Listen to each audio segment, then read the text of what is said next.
Nous avons rencontré Julien, nom d'emprunt, policier à Bruxelles depuis plus de 10 ans. Dans le contexte actuel, il pointe un dysfonctionnement propre à la zone de Bruxelles-Midi. La demande, c'est que la zone Midi se mette au diapason des autres zones bruxelloises et remette des services judiciaires de proximité, comme elle avait par le passé, qui fonctionnait excessivement bien pour les quartiers compliqués.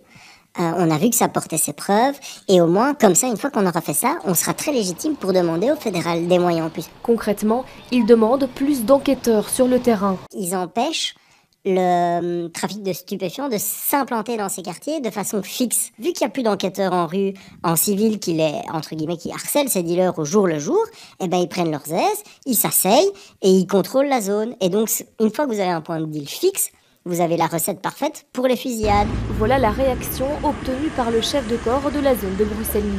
Le contexte actuel est différent de celui de 2022 et un tel dispositif ne serait probablement plus aussi efficace.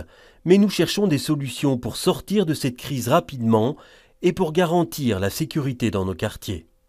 De son côté, le procureur du roi de Bruxelles estime que l'enjeu se situe essentiellement au niveau fédéral. Ce matin, il revient sur l'une des fusillades à Anderlecht. J'apprends sur place qu'en réalité, la section crime, donc la section homicide de la police fédérale, ne peut pas prendre en charge le dossier. Pourquoi? Parce qu'elle n'a pas assez de capacité et qu'on envisage de confier ça soit à la division antiterroriste, soit à une division notamment de traite d'êtres humains, trafic d'êtres humains. Mais excusez-moi, comment je fais? Comment je fais? Le procureur du roi appelle les autorités fédérales à prendre leurs responsabilités.